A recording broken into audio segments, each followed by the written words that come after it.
Welcome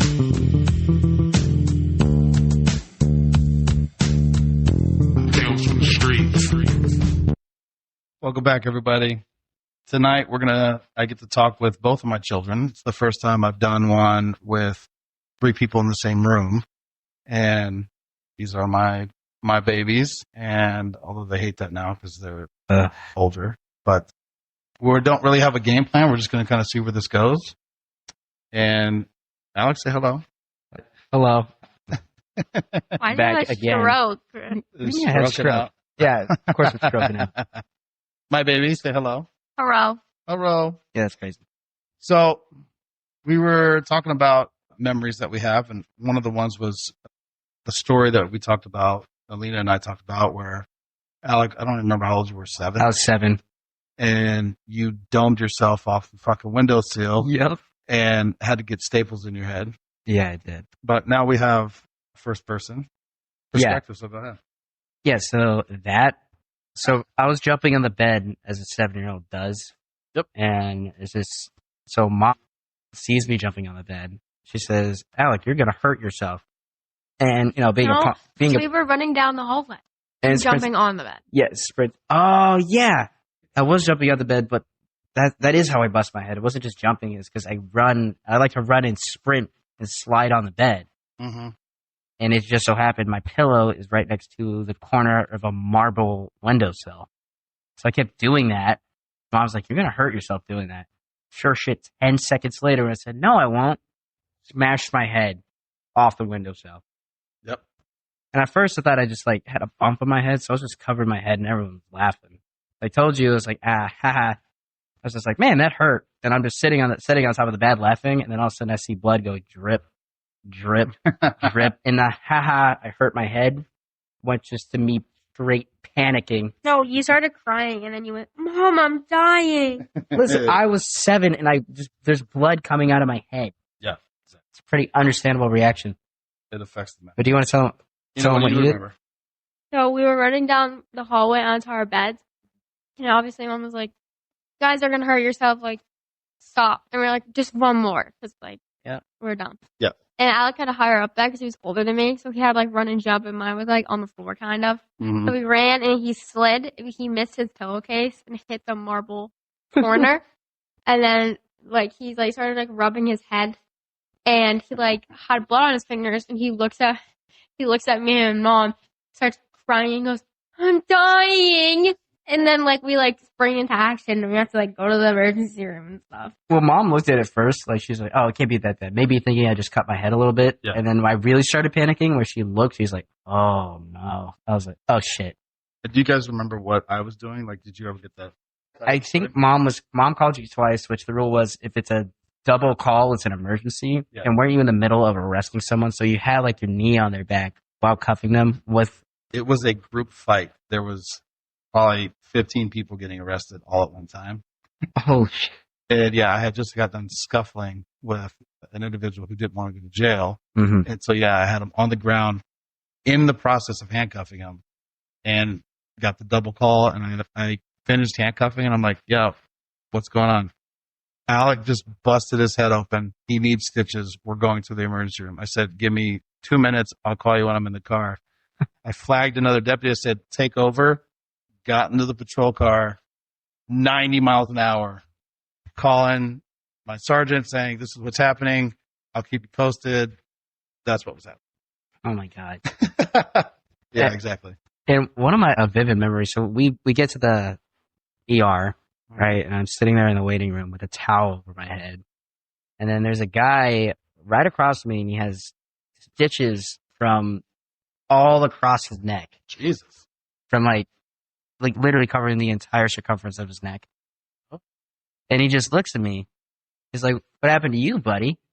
And I'm 7. And I'm like, busted my head. He's like, oh, it ain't that bad. It's not as bad as this. And he points to all the stitches across his neck. And I'm 7. I just go, and I just stare and I say absolutely nothing. Yeah. He's like, you'll be all right. And then that was it. And do you remember what happened when I showed up? No. So you were locked in. Yeah, that's why actually I was awesome. locked in. Everyone was locked in, super stressed out, serious face. I walk in, everybody starts crying. Oh God. Immediately starts crying. Ina's hugging me. I pick her up. I'm looking at you. I'm looking at the doctor. I'm looking at your mom. And basically I went from one scene to this scene, and I had to take care of that. Oh my God. And Anita had her pajamas under her clothes. Yeah, she all stuffed tucked them. in. She looked like a laundry bag. Hey! I loved that. That was great. you just locked in. You just We were like super you locked had in. the keys ready to go in seconds. I didn't even have to ask. You were like, let's roll. Yeah. So they take me into the room, and the doctor like starts poking around my head. And he's like, "Ah, yeah, you need just 3 staples." You'll be all right. No, numbing. And he just grabs that staple gun and goes chunk, chunk, chunk. I didn't even feel it. Just straight cold turkey, that thing. Yeah, And your they brain is don't piece. Yeah, then they just send me on my way with a cherry popsicle. There you go. I got a popsicle out of it. So Well, there you go. I do have a question for you. Love that story. it's a great story. It's one of those memories. Yeah, still got the bald spot in the back of my head to this day. Yes, you do. I love rubbing it too hard. It's tender still. What do you think about your brother being a Marine? As in, I talked about it on the last episode I did with Alec, where gamer didn't really like sports too much. Hey, I don't Too know. much.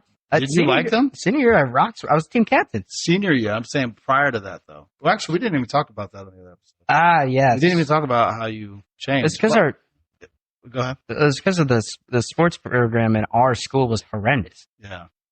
Fair enough. But, I mean, you know Alec in a different capacity than I did. Yeah, you do. And when he was like, I'm going to be a Marine. So I think I said, are you sure? Because I've seen you carry a gallon of milk. That's crazy. Yeah, I think he did say that actually. Oh my God. But I want your perspective. Well, it was his senior year, right? And then you guys were talking to Alec about like what he's gonna do, like colleges and stuff like that. Mm-hmm. And Alec was like, He started like looking at college. It's like, holy shite, these are very expensive. And you're like, yeah, that's why I strongly suggest you join like a branch of the military. And you're like, oh, what about the military? And you're like, why? The Marines. My bad. I was Just thinking having Air a feature. Force, Army. That's what I was thinking too until you put me on with the recruiter. Fair enough. That's how you got there? Yes, because Dad's like, oh, this Marine guy can help you with medical stuff. I was like, really? Allegedly. You sure? Well, but I mean, what did you think though? Like seeing that transition? I was like, I believed in him, obviously. Of course. Because I saw his change off. So I was like, okay, like he's working out, like he's really dedicated Might to it. change. So like I was like, he can do it, but I was like, never expected him to be in the. But now looking back, it makes sense knowing. But like at first, I was like, but honestly, I'm really proud of him, and I like love it because I mean, obviously he's gone a lot, but like just Yes. because he's bettering himself as a person. Also true. Mm-hmm. So we did not talk about this. How did you, once you had it in your mind, you're like, I need to get in fucking shape. What did you do? I mean, obviously I know, but what did you do to Finish shape? prepare? Yeah. So Already. immediately joined track because you better love running. Which I suggested him do. Yeah. So I joined cross country at the beginning of senior year. That sucked because my best mile at that time was 8 minutes and 30 seconds. Dead ass. Straight horrendous, right? So I joined cross country and like I'm in the back, like I'm a senior, like there's sophomores that are absolutely dusting me in cross country, and You've never done it before. but I've never done it before. Which I didn't let that really get to me because I knew I'm starting from nowhere. I need a starting point. So like busted my ass at cross country practices. Show up every day. I would train outside of cross country. I was just running. That's all I focused on for cross country season. Got such bad shin splints that I was limping around everywhere. To the point where I showed up one practice, I was like, oh my God, I can't walk. So I'm limping to the starting line for practice. The coach notices, is like, Alec, are you limping? I was like, no, I'm good, coach. I can handle it. He's like, no, you got to tell me this shit. Yeah. Yeah, let me know. You got to tell me that you got these bad shin splints. But I pushed through it till eventually the shin splints just went away. And since then, I've never gotten shin splints. Well, let me ask you this. Are you glad you got them then, or would you have rather had them in boot camp? Oh, I'm so glad I got them that. Because Exactly. there's people that had shin splints in boot camp. Horrendous. And they shit. were, yeah, it Their was, baby soft feet Yep. because they've never been beaten to shit with track and all that other stuff. so that was cross country. It was just running. I got my first 3 mile ever was a 26-minute 3 mile. And a cross country, I ran like a 20:31 3 mile. Nice. Yeah, I didn't know that. Yeah, that was like, my best ever time was like 20 minutes, 30 seconds. Yeah. So I could run now. So then I joined track, and the coach is like, because your attitude and how you carried yourself during cross country, I'm gonna make you team captain. There you go. Which is like unheard of. Like first year team captain, that never happens. That's not a thing. So now I'm team captain of track, and I was like, okay, I can run now, but how about everything else? There's still pull-ups, push-ups, everything else that I still have to get better at. Yep. So after track practices, I would immediately go to our home gym that we have, Yeah. do 100 to 200 sit-ups, and do 100 push-ups, and then try to do as many pull-ups as I could every single day. Ooh. Sundays as the rest day. I did that for 2 months during practice, and I went from skinny fat to athletic. Yeah. That's when I started running really fast. That's when I got pretty decently strong. That's when I started actually looking pretty good in the mirror. Ooh. Well, I do remember I can't remember what part of it was in your training, but you called me one time. You're like, Dad, I actually like feel better. My energy levels, I sleep better. Yeah. My skin feels better or looks better. I can't remember what you said. Yeah, no, like I didn't have to use any face creams anymore. I didn't have acne anymore. And you were pouring all that shit out. Yeah, because I was sweating every day. You know, what was it like from your perspective watching it? Honestly, I didn't really realize it because I remember he's like, "Oh, I'm gonna join cross country," and I don't do that. I do like soccer, and I was like, "Cross country, good luck." I was like, "Have so much fun." Like I remember he'd come back from practices, and he's like, "This is shit. I'm so bad." And I'm like, you've never like really like ran before. Like Yeah. I don't even run distance. Like I do sprinting, so like I don't even know how bad it is until we ran that 10K this summer, It hurts. which that was ass. But of course, Alec was like, "This is like work, no reaction," but whatever. I stuck by your side the whole time. Yeah. And I remember like watching him and like he was like, I remember he was talking about his legs. I was like doing stretches with him and stuff. And he was like slowly like getting better. And then I remember when he had the shin splint because he basically crawled around the house. Yeah. I was like, okay, Alec. And then I remember just literally randomly like, I think it was after cross country season, like beginning of track. He came in one day without his shirt on and I was like, when the fuck do you have abs? Like I didn't even like realize his change until he was like, "Oh, I'm working out." I was like, "What?" And like he like flexed, and I was like, "Who is this diva?" Like I didn't even really notice it until like he was standing in front of me, and I was like, "What the hell?" What is it? And then I worked out with him one time, and he was like, "Okay, do 50 push-ups," and I was like, "You think I can do 50 push-ups?" He's so real. What you didn't see, it took me forever to be able to do that. Like, I could barely do 10. So I had like the bird chest. No, absolutely no abs. Just like that skinny fat build. Yeah. But 2 months of just track practice and then immediately going to the gym after, going ham in the gym consistently. Yeah. It absolutely transformed my body. Love it. Very quickly. So, Ina, you've been doing sports, well, forever. Yeah, since like second grade, I would say. Did you guys were you on track together? Yeah, we did track together. His senior year, I was a sophomore, so we were in track together. So we played on the same team. How did that go? It's fun because track is it's like an individual but team sport. It kind of works by like, you guys need to score points. So like, say like I got first in the girls 55-meter that higher you rank, the more points your team as a whole gets to win. But it's mostly an individual sport because like you work on yourself besides for relay. Which that's stressful. I'm not on the relay team, but like.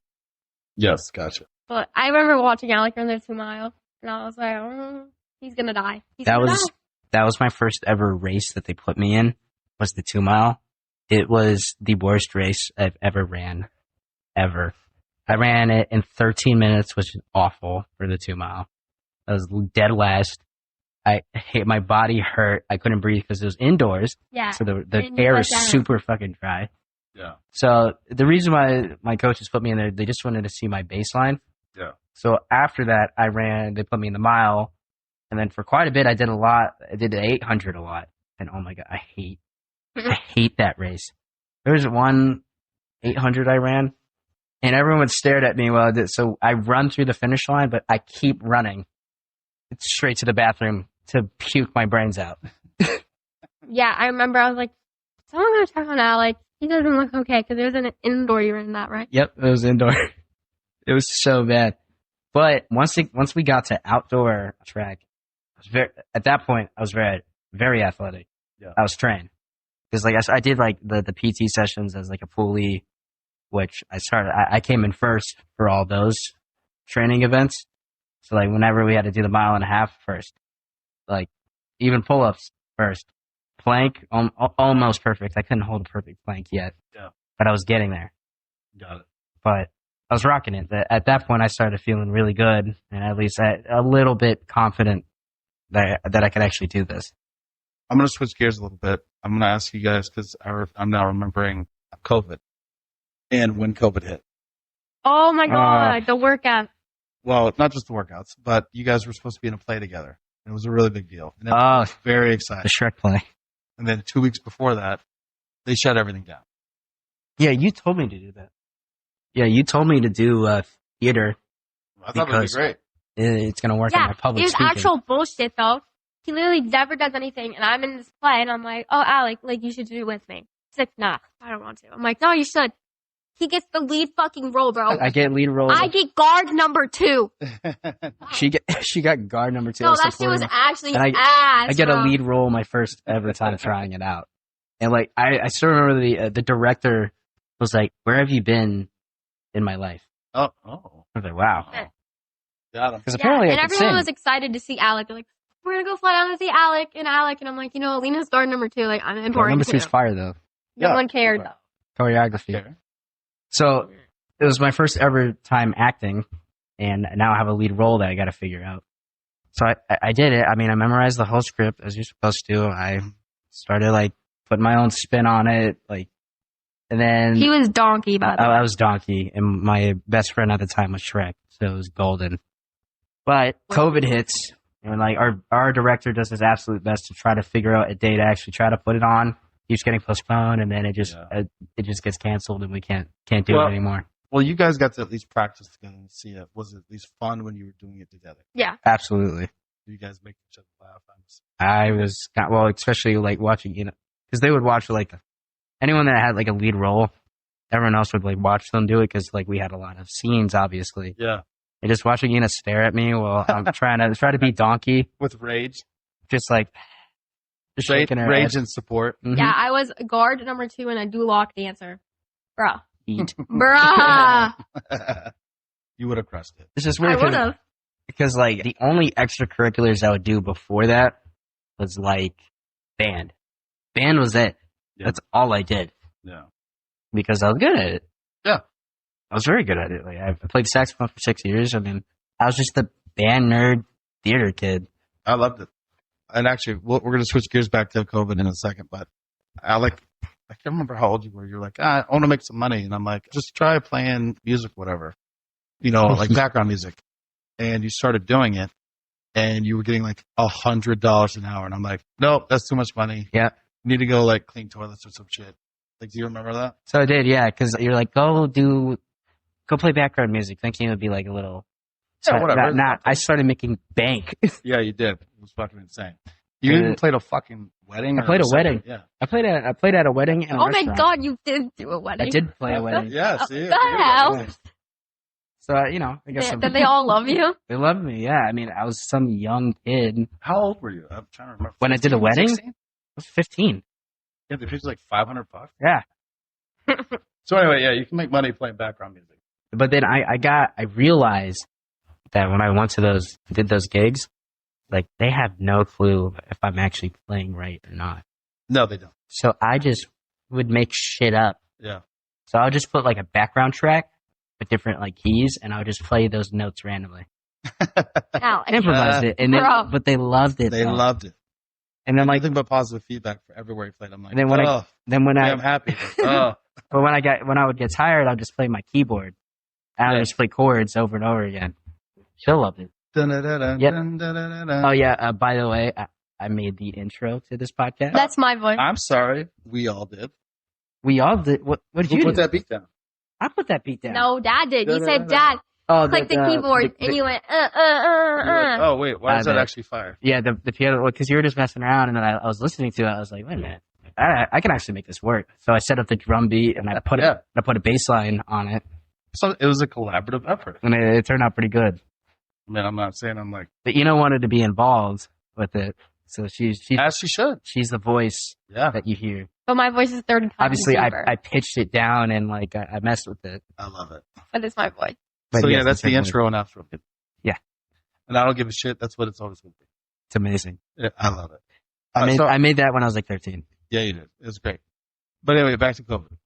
How did I never actually asked you, how did it affect you guys with school and sports and all that shit? Like, did it fucking bother you at all? Or did you not give a shit? I mean, I was a shut-in that loved playing video games. So there's some pretty good stuff that came out of that. Like, I would just hop off class or during class, depending what mood I was in. Just play video games all day. It was great.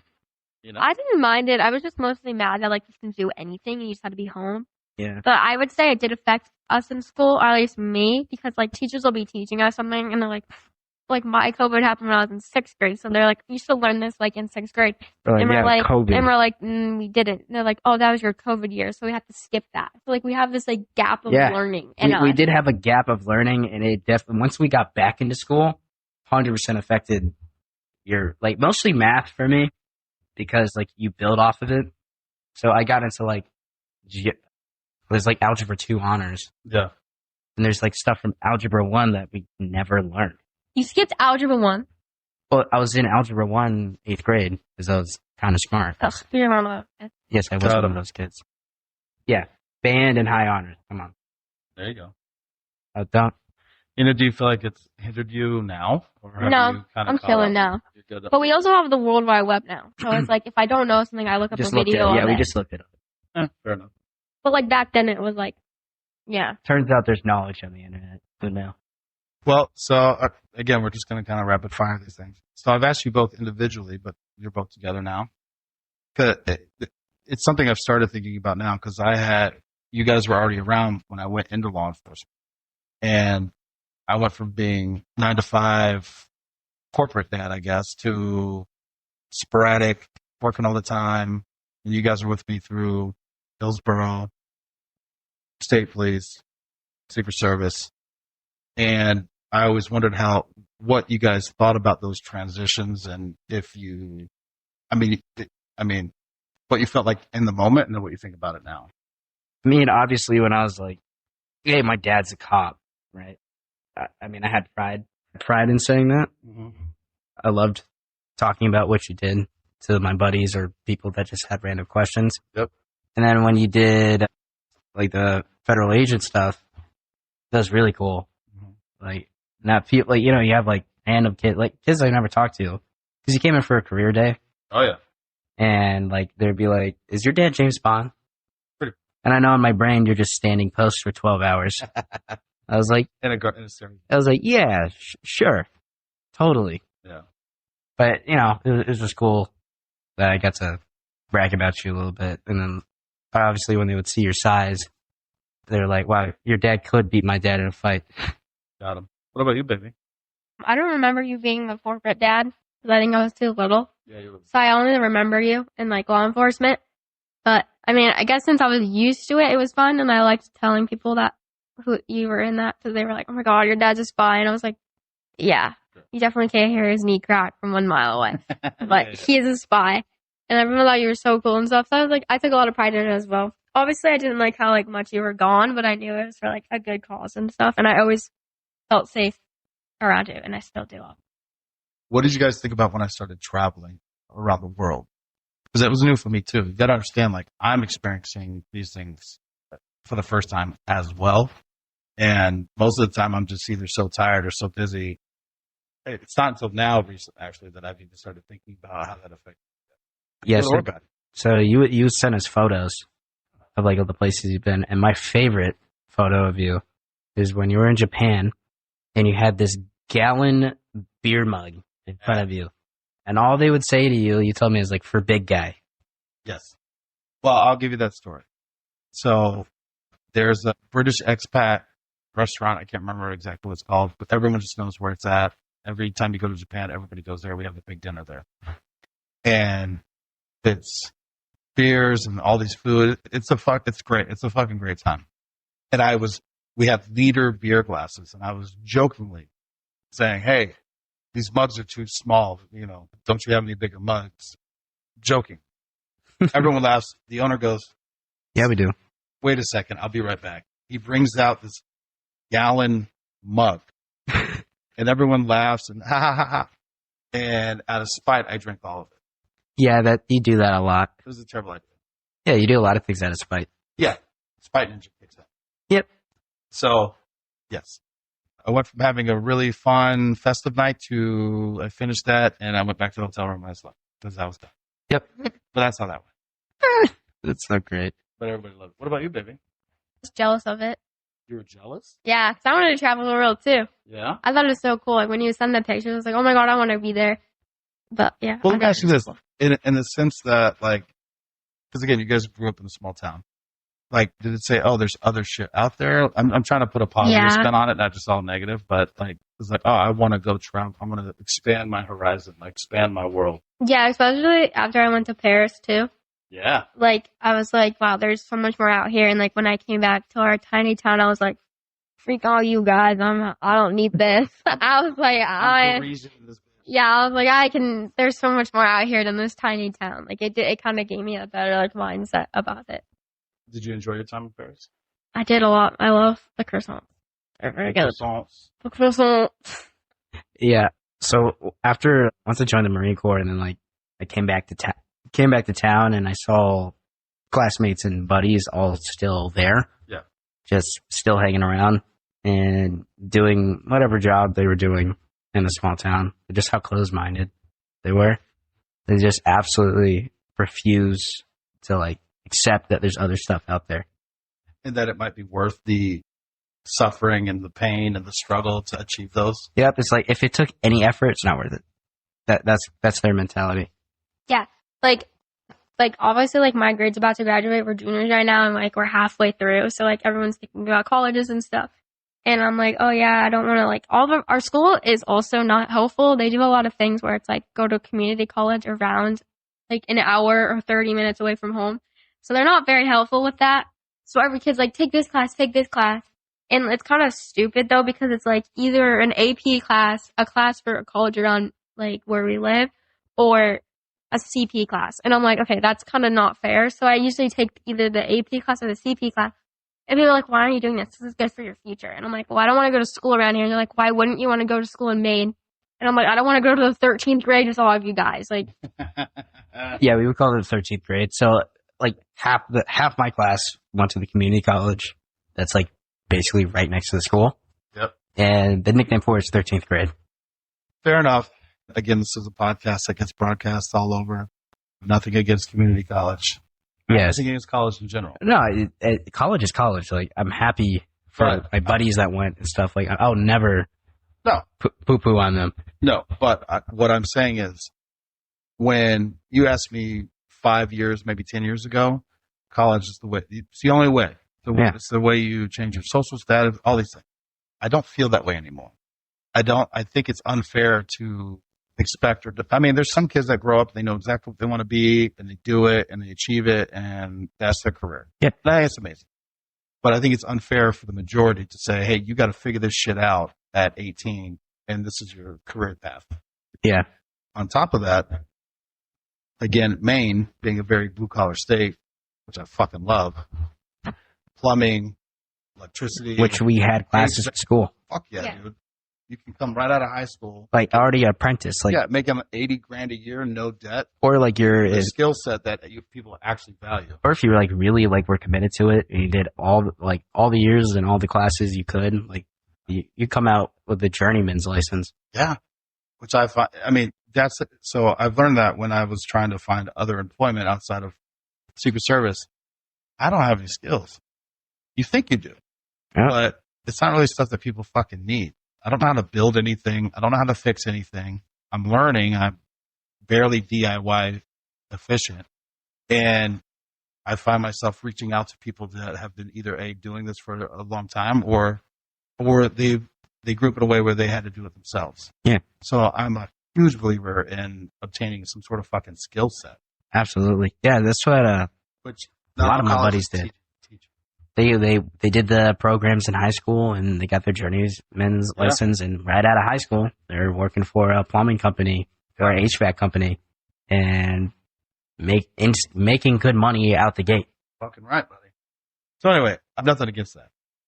There's just so many different options. I hate to pigeonhole anybody like, oh, you have to go to college, you have to go to Ivy League, you have to go to like. Not everything's for stuff's not for everybody. Like we talked about yesterday, military's not for everybody. Absolutely not. Not for everybody. College is not for everybody. No, yeah. But I think that a lot of that people get pigeonholed that shit, and I was one of them. I did the same shit. I got a fucking business degree, thinking I was going to be a millionaire. Fucking hated that shit. Hated it. And I mean, you can chalk it up for what it is, but I definitely like to be able to expand. I mean, I try not to use names, but the teenager that my buddy's daughter in Paris, before she went to Paris, college, like that was her mindset.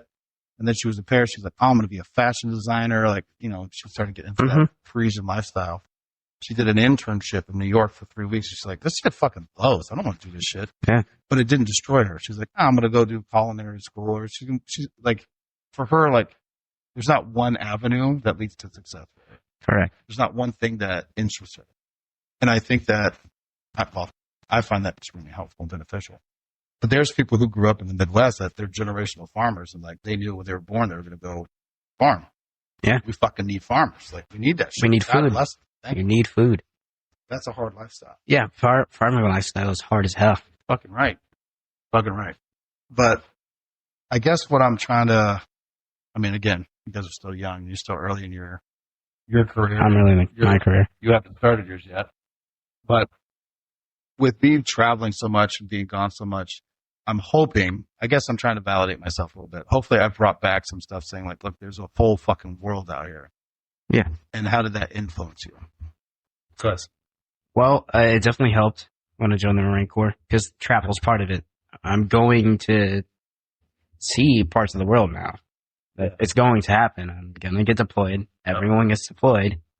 I'm going to be out of the country for the first time, and I'm excited. Maybe not in the best of places, but nonetheless, I'll be seeing something else that is not the United States, which I think is very good. It's one, it will make you appreciate what you have back at home, and also it will make you appreciate different cultures and different ways of life. Absolutely. Yeah, I would say, because Alec has never been out of the country, like you said. My first time was Paris, and it was very eye-opening to see, like, the difference between everything. And, like, and when I came back, I was like, oh, I'm finally home. Like, I was really excited to come back. But then I was, like, also, like, oh, I want to see more places now. Like, I think it's very...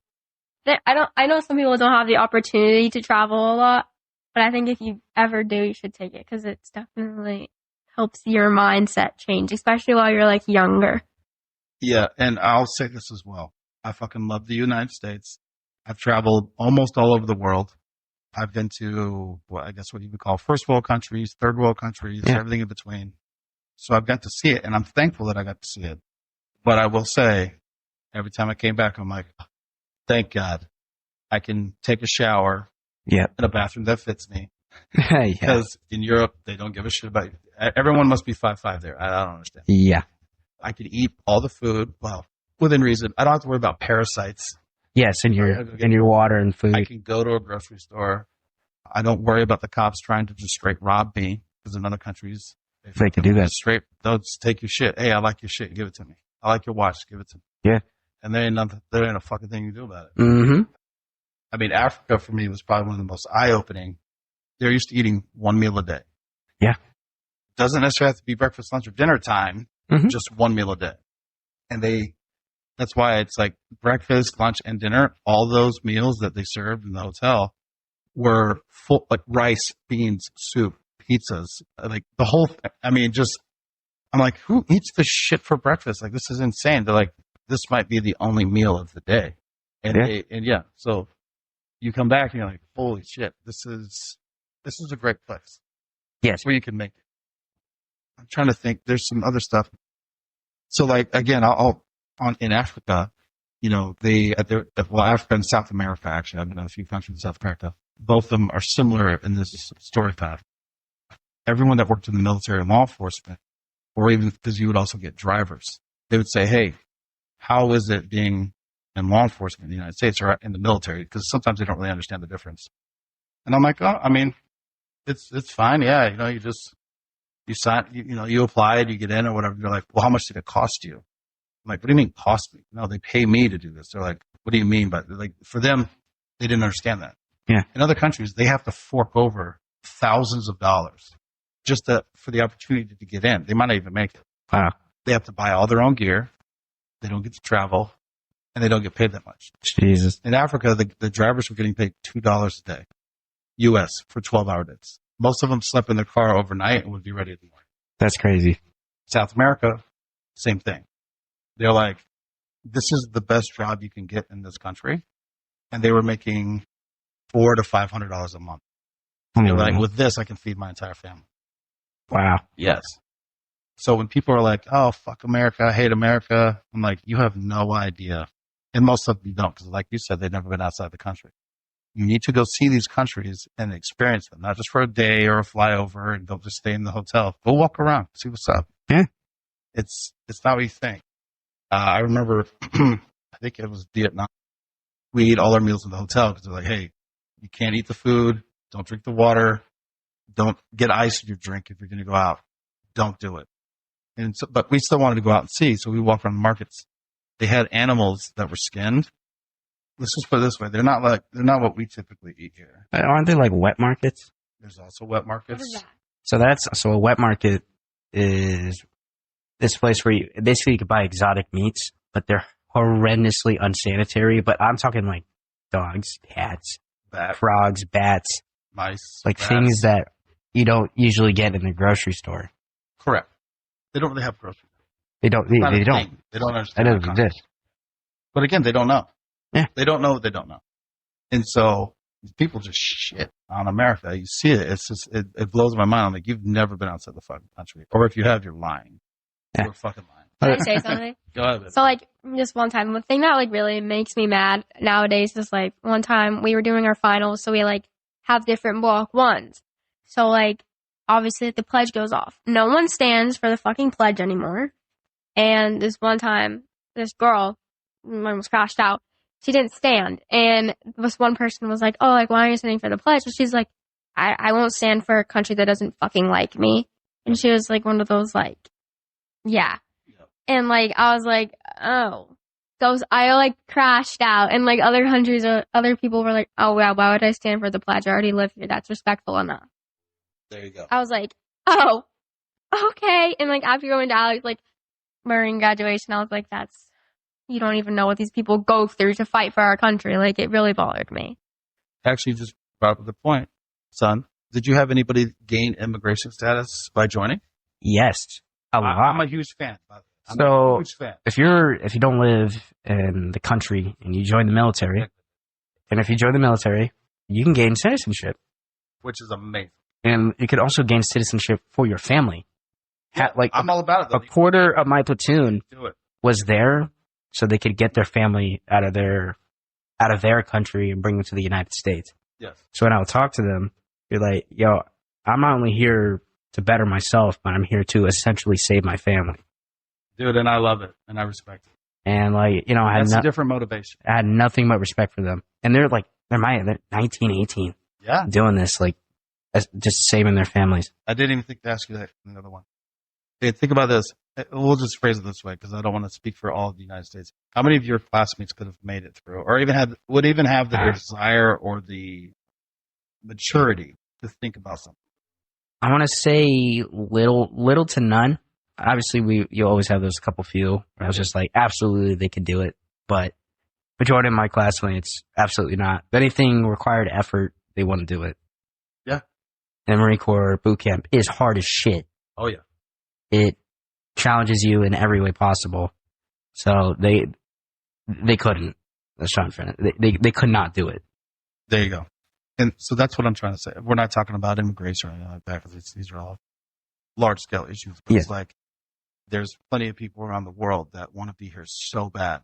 Yes. That they are willing to serve our country in the military to, one, be a part of the United States, but two, to help their families. As well. And I'm like, yes, all fucking day long. You want to come here and serve and learn and create business, whatever. Fucking let's rock and roll. Yeah. So that's one thing. So people entitlement here is that's the U.S. That's what I was about to touch. So the entitlement, right? So the typical American dream, right? It's not just given to you. You have to earn that. Oh yeah. You have to earn the American dream. People. I was born here. That's what that you have to go get it. Yeah. The reason why it's the American dream is like you have the opportunity to go get it, but it's not just given to you, and people think it's supposed to be given to you. And we talked about this offline, and this is for both of you, because you guys are grinding. You're new in your careers, but you're doing it. You're learning. You want to be successful, and this is what I try to explain: political ideology and stuff. It's like I don't think either one of you. So it's hard. In a global perspective, you were born in the greatest place on earth with all the potential you could ever, you could do whatever you wanted to do as long as you were willing to work for it. But U.S. standards, you weren't born with silver spoons in your mouth. You had to earn it. You had to go to school, correct, do the work. You had to go through, you had to join them, the military, whatever it is you chose, right? You're working your way to success. Yes. And I've asked, and you get to a point of success, and now someone's like, that's not fair. He was born, with a silver spoon in his mouth. I deserve half of what he's got, or I deserve to take what he's got. Or he didn't earn that. And how would that make you feel? Yeah, pissy. Sorry, let me simplify that question. How many kids did you go to school with that didn't give a fuck about school, didn't do their homework, didn't show up, would crash out on their teachers, which for those of you who are above the age of 20, means have a violent outburst or an attitude or an argument. Yes. I do like crash out. But how many of them did that and they barely squeaked by? They graduated. They were pushed through high school. Half the school. But now they're going to say, oh, the world's against me. Half the school. Yeah, I even see it in my grade now. Because it's wild. Like, I have this math teacher. I really like him. He really pushes you. And, he's also, a college professor. So, he really, he goes, if you have an A in my class, you actually earn the A. I'm not those other teachers who just give you the A so I can be best friends with you guys. No, you have to, earn it. And, a lot of the kids in my class freak out and they go, blah, blah, blah, blah, such a hard teacher, blah, blah, blah, blah, why won't he, blah, blah, blah, blah, blah. And I'm like, that's because you guys don't understand what hard work is. I don't even have an A in that class, and I work my ass off trying to study and stuff. I try so hard, but, he's trying to, prepare us for, colleges and stuff. And every kid in the class is he's not grading correctly, he's unfair. And I'm like, you guys have never experienced hard work in school before. Yeah. Yeah, nowadays you just get pushed through school, so they don't have to deal with you. That's for longer periods of time. And then those same kids that get pushed through. See, I think it's all unfair. Those same kids that get pushed through, they're going to hit the real world, where they've always been told how special and brilliant and bright they are. No, they're not. And they're not going to be as successful as they thought they were going to be. Yeah. And then they become bitter, and they become angry, and then it's everybody else's fault. Correct. And it's just, it sucks to see, but they did it to themselves. Yeah. They're just not giving a shit. Well, it's hard to blame kids. It's what I'm saying. It's a huge problem. It's parenting. It's the school system. It's the lack of all the above. And I could remember going to your guys' parent-teacher stuff, and there would be 20 parents there. Yeah. And the teachers would be like, oh my God, it's so great to see somebody who actually gives a shit about their kids and their education. Most parents just say, this is your job, not mine. If they're failing, it's because you're not teaching them right. Yep. That's the kind of shit that I would hear as a parent. Because most teachers get shit on by parents because usually the kid will get a D because they just didn't do the work. And then they didn't do the work. It's they didn't even turn something in. They didn't even turn it in. The fact that you got a D is crazy. Yeah. But they'll go home, complain to their parents that this that they obviously didn't deserve it and that the teacher's crazy and then parent-teacher conferences or over email, it was just the parents like, you need to give my kid an A. Same thing, baby girl? Mm-hmm. And they do. They do? Mm-hmm. You've seen it work out that way? I have seen it work out. Because the teachers just don't want to deal with it. I know you had a moment where National Honor Society and God. one of your classmates. Do you want to crash out? Yeah. One of your classmates did not fill out the paperwork or whatever it No. was. Can I say my point of view? I'll say it very respectfully and nicely. Yes. So obviously National Honor Societies all over the world, right? So like you have to have a high enough GPA to even get an invitation. You get invited. Yeah. Invited to go to even have a chance. You fill out this whole thing, you turn it in, you have to wait. I didn't get in. That's okay. Like obviously like I didn't get in because I lacked some like leadership stuff because it's kind of hard to get that stuff when you're a younger like underclassman kind of like. So like I was perfectly fine. I didn't get in. I was like, okay, maybe I could try again next year.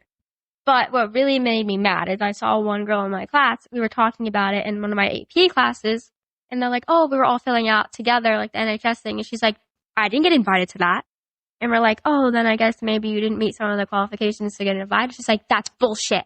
I watched her march down to the NHS office, and they were in our science class around the time, and I had science textbook with her. She goes, "So I have a high enough GPA. Can you send me the invitation?" And she's like, "Oh my God, of course." And this was the day before like all like the forms were submitted in. She's like, "And I'll give you a week extension so you can fill it out." And I crashed out. I was like, that is unfair. And she got accepted into NHS, and me and my other friend who got actually like invited the fair way didn't. That's what made me mad. I'm not mad I didn't get accepted. I'm mad she begged her way in and got accepted. Yes.